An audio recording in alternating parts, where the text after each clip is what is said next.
Oftentimes, when I mention changing the way you speak about your finances change drastically and miraculously.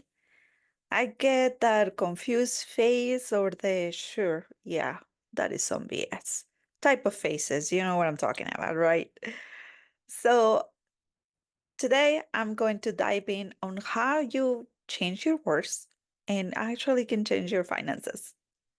So, hello, Bumblebees. Thank you for being here today in this podcast YouTube channel, Inspired for You, Cafecito with Bibi. I am your host, Bibi. And if you have not subscribed or follow, please do so. I will truly appreciate it. And also ring the notification bell to receive notifications every time I upload a new video. And I know this is something that I have talked about before about the words, but it's just still it's a little bizarre for me that some people still don't realize that the power of your words are what is changing your reality. And this is in biblical terms as well. For example, in Matthew 12:37, for by your words you will be justified, or by your words you will be condemned. So, checking not just the words that we speak, but also our thoughts, as they are not silence. So, your thoughts are actually listened by divine intervention, higher power, high intelligence, in my case, God, right? So, with our words, we actually create the blessings in our lives or our courses. So, if you feel that your life is not going the way you think, or oh, like I'm not really good at this, or with money specifically, right? So check on the words that you were speaking of. So when I heard this, I put it in practice. So obviously, I didn't know anything about law of attraction before. I didn't know anything about the law of vibration, nothing like that. But I used to do my vision board, and I remember that I will wrote affirmations on my vision board, and I will put, I want to be debt free, right? And I noticed that at that point in my life, when things start getting together for me in my vision board, and including paying off some of my credit cards, I noticed also that when I got a new job, I start getting again credit card debt. And that's when I realized that it's because I was saying I want to be debt free. So I still include the word debt into my words, right? So what happened after I realized about the whole law of attraction, law of vibration, and things like that? So I start changing debt free for financial stability. But of course, I did check in with myself what financial stability means, right? So I started like realizing that for me, financial stability meant to pay all my bills so freely in a way that I don't feel overwhelmed, and that like stability in my emotions, but also that all my bills are just paid on time, right? And also to have everything that I needed to pay off my credit cards every month, on like fully pay my credit cards. So when I start using those words instead of debt free, and I change it for financial stability, I start seeing things different into my reality. For example, I did receive a check from an insurance company because I got hit by a car, and it had been 2 years, and they finally, like, you know what, it's been 2 years since the accident, and they finally like sent me the check, and they said, oh well. So they sent me the check, and I was like, oh wow. So I received the check, and even though that check it was meant for me, I was not receiving in those 2 years because there was no space for me to receive that check. So I cleared the space. I got clear on what is it that I wanted. And with that check, I actually was able to pay off my car. And then COVID hit, and most people were like, well, I don't have more income or whatever. And of course mine too. My income actually decreased, but I stay focused on what I wanted, which was financial stability. And just like that, a home landed in my lap. Like literally, I wasn't even looking for that job, but I got an email that suggestion for me to, like, invitation to apply for that job. And it was at the bank, and it was customer service working from home.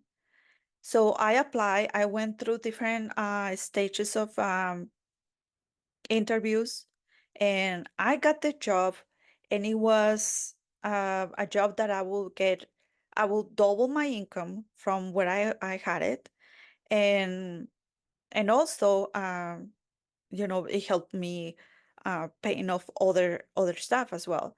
Now, because this job was customer service and I was sitting down on a chair for the most part, right? So, my story is that I was in the military and I got injured. I got seriously injured to a point that I will not be able to walk again, or that's what the doctor said. Um, Especially if I'm not careful. But I had to be super careful in how I treat my body. And sitting down for too long at that job, because it was like back to back calls, guys. Even though I had 15 minutes to break, it was back to back calls. So I stayed sitting for so long that I start having my pain in my back came back again.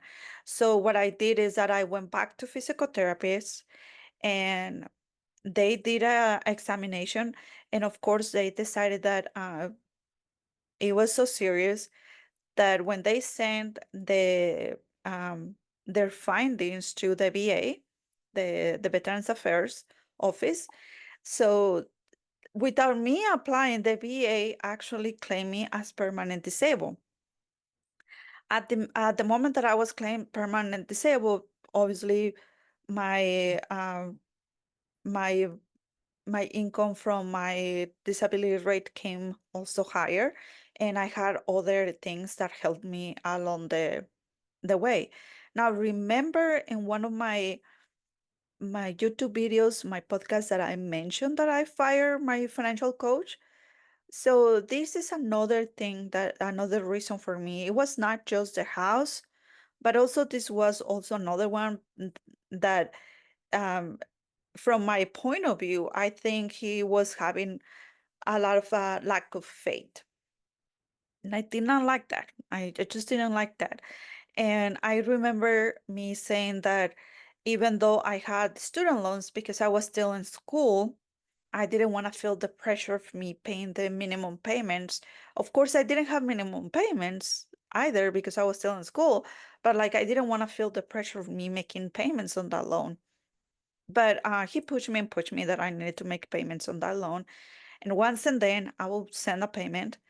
But I also remember telling this financial coach that I wanted to apply for the student loan forgiveness for veterans as another of the benefits that we could get.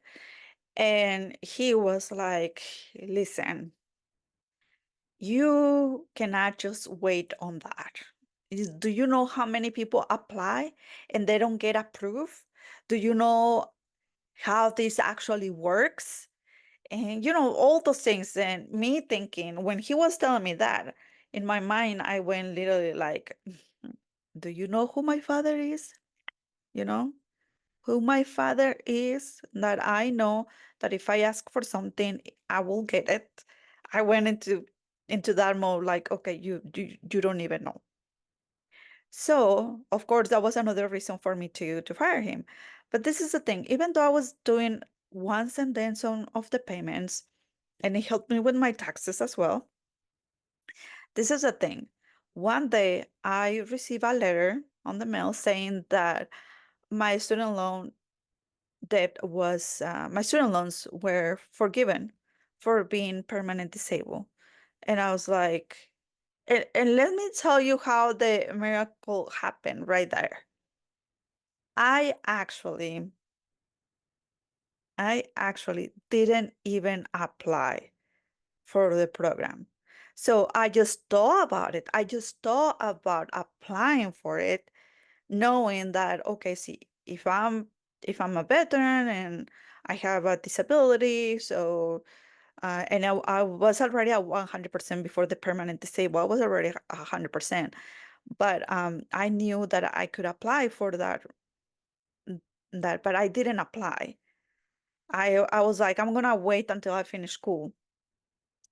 So without me finishing school, without me applying, I got that letter that my student loans were forgiven.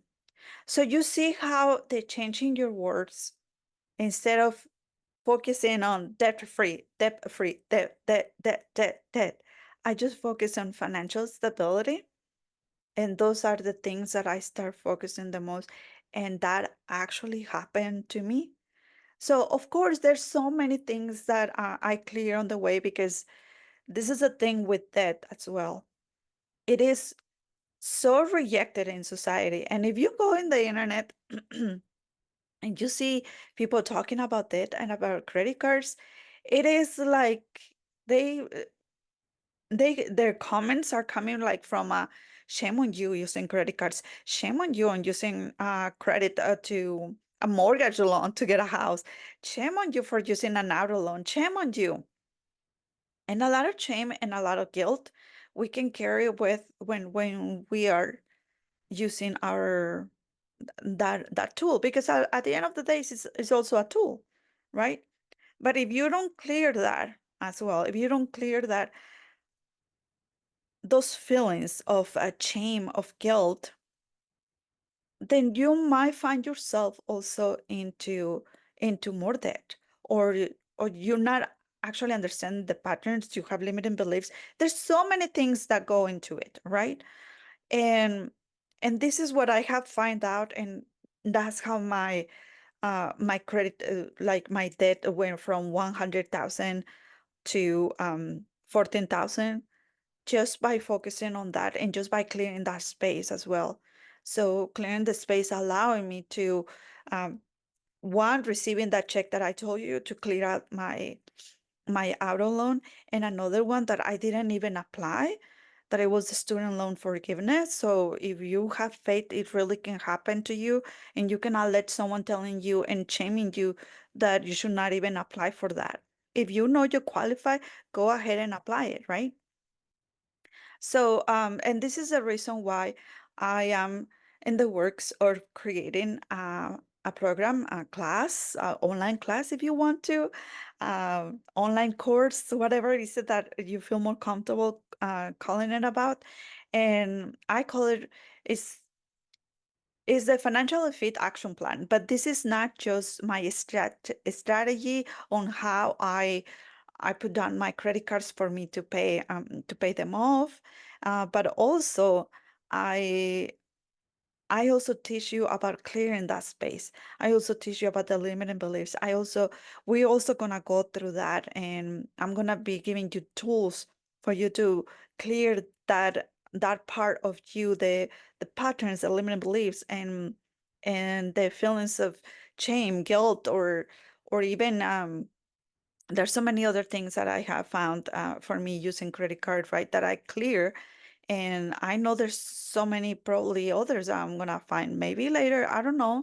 Um, but uh, but I want to teach you the tools that I learned to do my own work on myself. So it's not open yet, but it's gonna be open soon. Open soon, financial fit action plan. So I'm gonna put the link below, so you can sign up for the waiting list, and you can receive the notification once you receive it. And when you sign up on that list, you can get a 50% off coupon for any other of my courses that I have, any other thing that maybe the initial call for seeing me 101 as well. You can use that code. But this is the thing. You can also um, when you are on the waiting list, you're also going to receive an extra extra special for being on that waiting list. So it's gonna have a price. But if you're part of my Queen Bee community are the ones that have the first option to sign up first before anybody else at the lowest prices that I can have any of my courses, and I have done it with a few of them.